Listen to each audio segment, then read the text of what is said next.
अरे सब के लिए फायदा है। अरे भाई अब हम तो दो बार अब तो थोड़ा थोड़ा आपको रखे हुए थे तो कितना हम कमा किए थे। नमस्कार, आपके साथ मैं रीना झा बालियान। बिहार में क्या सियासी तूफान आने वाला है? बिहार में क्या सियासत में बड़ा भूचाल आने वाला है? ये सवाल अब इसलिए खड़े हो रहे हैं क्योंकि बिहार के मुख्यमंत्री नीतीश कुमार ने कुछ ऐसे संकेत दे दिए हैं बिहार विधानसभा में खड़े होकर, जो ये बताता है कि बिहार में कुछ बदलाव होने जा रहा है। सियासी बदलाव बिहार में हो सकता है।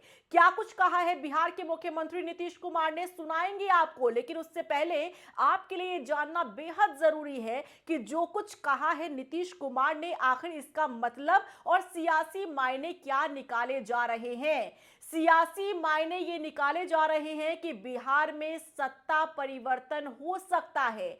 वो सत्ता परिवर्तन जो अभी हाल ही में फिर से एनडीए की सरकार बनी, बिहार विधानसभा चुनाव में सबसे बड़ी पार्टी बनी बीजेपी, उसके बाद जेडीयू, और दोनों ने साथ में मिलकर चुनाव लड़ा था और सत्ता पर काबिज होती हुई एक बार फिर से एनडीए नजर आई और बिहार में 10वीं बार मुख्यमंत्री बने नीतीश कुमार। लेकिन नीतीश कुमार को अचानक ऐसा क्या हुआ कि उन्हें इस तरह से बयान देना पड़ा और बीजेपी से आखिर नाराज क्यों चल रहे हैं नीतीश कुमार? और आप समझ रहे हैं नीतीश कुमार के बीजेपी से नाराज होने का साफ साफ मतलब है कि बिहार की राजनीति में भूचाल आना, और न सिर्फ बिहार की राजनीति में भूचाल आना बल्कि इसका संकेत केंद्र सरकार तक भी जाना, यानी कि बदलाव अगर कुछ होता है तो आप ये समझ लीजिए कि ना सिर्फ यहां बिहार की सियासत में कुछ बदलाव होगा बल्कि ये इशारा केंद्र तक भी जाएगा। बिहार के मुख्यमंत्री नीतीश कुमार ने क्या कुछ कहा है, पहले आपको ये सुनाते हैं, उसके बाद सियासी मायने क्या कहते हैं वो भी आपको बताएंगे।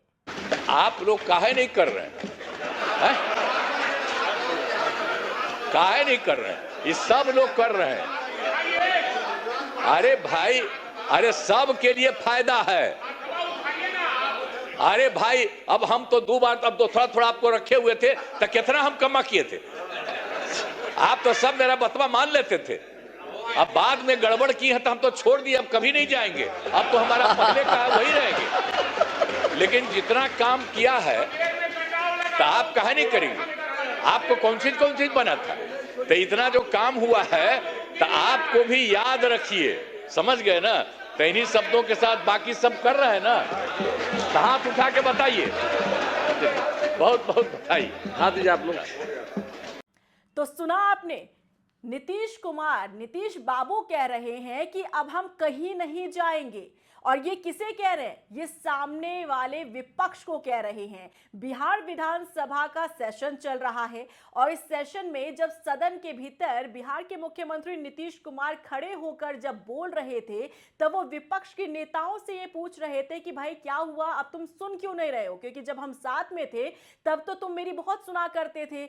अब यहां गौर करने वाली बात यह है कि सदन में ही खड़े होकर नीतीश कुमार यह भी कह रहे हैं कि अब हम कभी नहीं जाएंगे, यानी कि विपक्ष के नेताओं को यह कह रहे हैं कि सुन लीजिए, अब हम आपकी तरफ कभी नहीं जाएंगे क्योंकि अब हम इसी तरफ हैं। अब आप सोच रहे होंगे कि यह भला कैसा संकेत हुआ? तो अगर आप बिहार की राजनीति को बारीकी से समझते हैं या पहले से ही अगर आप नजर बनाए हुए बिहार की राजनीति पर, तो आप बखूबी इस बात को समझ पाएंगे कि बिहार की राजनीति के चाणक्य है नीतीश कुमार। और क्या कहते हैं नीतीश कुमार, क्या करते हैं नीतीश कुमार, ये शायद किसी को भनक तक नहीं होता। लेकिन अब तक का इतिहास तो ये कहता है कि नीतीश कुमार जिस बात को कहते हैं वो करते नहीं, और जो कहते नहीं वो कर देते हैं। अब आप समझिए उनका जो स्टेटमेंट सदन के भीतर खड़े होकर आया है कि वो कह रहे हैं कि अब हम भैया कभी नहीं जाएंगे। अब सवाल ये है, और सियासी जानकार ये कह रहे हैं कि अभी फिलहाल तो ऐसा कोई माहौल बन नहीं रहा था, फिर क्या जरूरत आन पड़ी कि सदन में खड़े होकर बिहार के मुख्यमंत्री नीतीश कुमार को ये कहना पड़े कि हम जिधर हैं हम उधर ही रहेंगे, हम अब उस तरफ नहीं जाएंगे। यानी कि वो सीधे सीधे संदेश ये पहुंचाने की कोशिश कर रहे हैं अपने साथी पार्टी को, यानी बीजेपी वालों को वो संदेश देने की कोशिश कर रहे हैं कि भैया संभल जाइए, अगर आपने ज्यादा मनमानी की ना, वो दिन दूर नहीं कि हमारा नाम क्यों पलटू राम पड़ा है उसका एग्जाम्पल और उदाहरण एक बार फिर से वो दे सकते हैं। अब हम आपको ये भी बता दें कि बीजेपी से आखिर नाराज क्यों है नीतीश कुमार। सवाल ये भी बन रहा है। सम्राट चौधरी जो बिहार के उप मुख्यमंत्री हैं और बिहार में गृह मंत्रालय सम्राट चौधरी ही संभाल रहे हैं। गृह मंत्रालय संभालने का मतलब आप समझ रहे हैं, पुलिस की पूरी जिम्मेदारी जो है वो गृह विभाग के पास होती है, यानी सम्राट चौधरी के पास ये पूरी ताकत है। अब बिहार में इन दिनों चल क्या रहा है ये भी आप समझिएगा। बिहार में इन दिनों बुलडोजर चल रहा है। कई जगहों पर कई घरों को तोड़ा गया है। कई ऐसे विजुअल्स आपने देखे होंगे सोशल मीडिया पर जिसमें लोग रोते हुए आपको नजर आ रहे हैं। पुलिस का डंडा चल रहा है, न सिर्फ पुरुषों पर, महिलाओं पर भी पुलिस जो है वो डंडे भांजती हुई नजर आ रही है। वो वीडियोस शायद आप लोगों ने देखे होंगे, बहुत दुखदाई वाले वो वीडियोस हैं।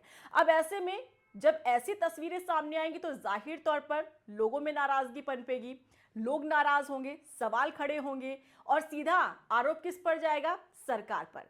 सरकार के मुखिया कौन है? नीतीश कुमार। लेकिन लाठी डंडे चलवा कौन रहा है? सम्राट चौधरी। क्यों? क्योंकि वो गृह विभाग संभाल रहे हैं, पुलिस उनके अंडर आती है।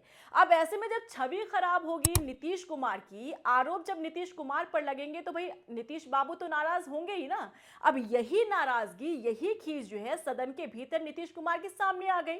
उन्होंने सीधे तौर पर एक लाइन में ये कह दिया कि अब हम कहीं नहीं जाएंगे। विपक्षी नेताओं को कह रहे हैं, लेकिन इशारा किधर है? साइड में जब बैठे सम्राट चौधरी सदन के भीतर, उनकी तरफ वो इशारा कर रहे हैं और कहने की कोशिश कर रहे हैं कि अगर देखो तुमने कुछ ज्यादा अपने आप को बनकर दिखाया या अपनी ताकत दिखाने की कोशिश की तो वो दिन दूर नहीं जब मैं पाला बदल सकता हूं या फिर सत्ता परिवर्तन हो सकता है। क्योंकि आंकड़ों के लिहाज से अगर हम देखें तो देखिए इस बिहार विधानसभा चुनाव में 243 सीटों वाले बिहार में हमने देखा सबसे बड़ी पार्टी बनकर कौन उभरी? बीजेपी। 89 सीटें बीजेपी लेकर आई, 85 सीटें जेडीयू लेकर आई, 25 सीटें महागठबंधन। अब ऐसे में अगर महागठबंधन के साथ अगर जाते भी हैं नीतीश कुमार तो हो सकता है कि कुछ बात बन जाए, आंकड़ों का खेल जो है वो कुछ अलग नजर आए आगे।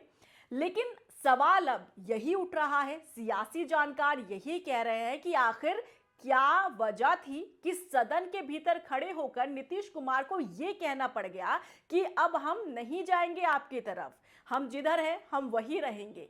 क्योंकि ऐसा कोई मौसम नहीं था, ना ही इस स्टेटमेंट की कोई नीड थी, कोई जरूरत थी। सीधे सीधे अपना सेशन वो संभालते और जो उन्हें स्टेटमेंट देना था काम को लेकर, उसे लेकर वो कह सकते थे। बजाय इसके उनका ये संकेत देना, कहीं ना कहीं वो इशारा कर रहे हैं कि भैया हम पेच टाइट करना जानते हैं, ज्यादा हीरो बनने की कोशिश ना करें। और ना सिर्फ ये संदेश सिर्फ सम्राट चौधरी के लिए था बल्कि बीजेपी के लिए भी था। अब आप समझ रहे हैं, अगर बिहार के भीतर कुछ भी सियासी भूचाल आता है, कुछ भी अगर इधर उधर होता है तो इसका सीधा असर केंद्र में भी हो सकता है। क्योंकि आपको याद दिला दे कि 2024 लोकसभा चुनाव में इस बार केंद्र में जो सरकार बनी वो एनडीए की सरकार बनी, वो मोदी सरकार नहीं बनी, क्योंकि बीजेपी बहुमत हासिल नहीं कर पाई थी और जेडीयू के समर्थन के साथ ही बीजेपी की सरकार बनी, एनडीए की सरकार बनी केंद्र में भी। और यही कारण है